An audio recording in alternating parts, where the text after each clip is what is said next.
alhamdulillah kita sudah ada di episode 20. Terima kasih untuk teman-teman yang terus mendukung dan membuat saya semakin semangat untuk mengulas buku. Untuk yang belum subscribe ya. Jadi kita bisa saling menyemangati untuk terus membaca buku dan memberikan informasi buku-buku yang menarik. Episode ini saya akan mengulas buku berjudul Sekolah Itu Candu. Buku ini ditulis oleh Rumto Patimasem yang dicetak oleh Insis Press. Buku ini merupakan cetakan ke-13 yang dicetak pada bulan Maret 2018. Cetakan pertamanya itu di bulan November tahun 1998. Jadi sudah sangat lama ya, dan beberapa cetakan memang merupakan buku yang bestseller.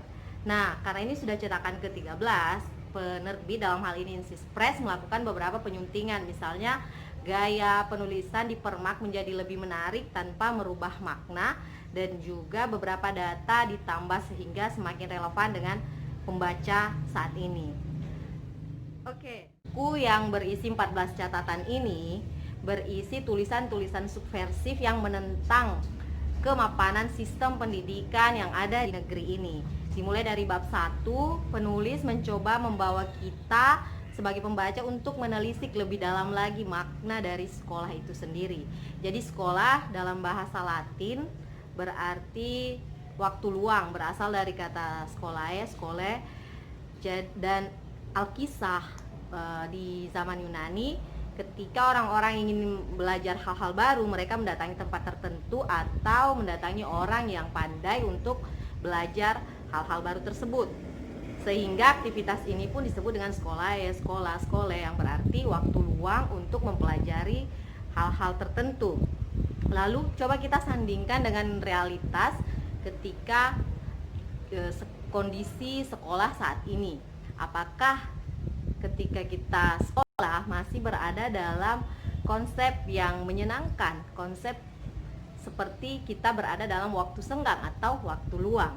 Selain itu, dalam buku ini juga digambarkan tentang sistem pendidikan di Indonesia dan juga beberapa kebijakan yang tidak sesuai dengan kondisi saat ini.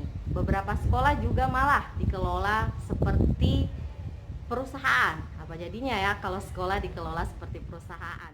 Juga digambarkan bahwa pada dasawarsa 1960 dan 1970 Indonesia merupakan tempat rujukan bagi negara-negara tetangga. Tapi coba kita lihat sekarang, negara-negara tetangga tersebut malah lebih maju melampaui negeri kita. Ketika kita telisik, penyebabnya adalah korupsi yang sudah merasuk ke berbagai tingkatan yang ada di negeri ini. Coba bayangkan juga seandainya uang yang telah dikorupsi 30-40 tahun ini dimanfaatkan untuk pengelolaan pendidikan. Mungkin sudah lama orang-orang bisa mengecam pendidikan gratis atau mendapatkan fasilitas yang layak, khususnya di bidang pendidikan.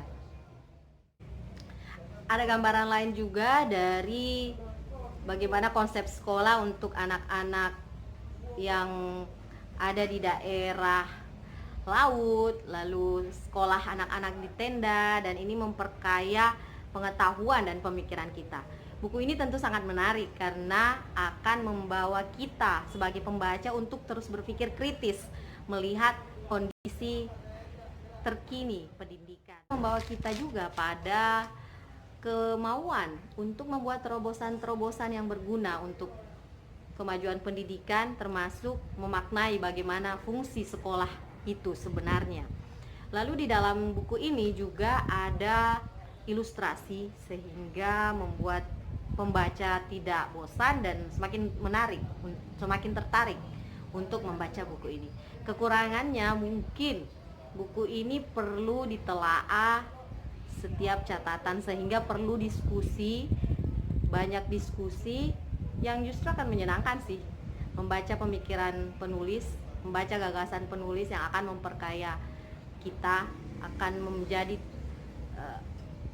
inspirasi untuk menciptakan pendidikan-pendidikan alternatif demi memajukan negeri ini. Oke, sekian ulasan di episode 20 dan sampai jumpa di Ami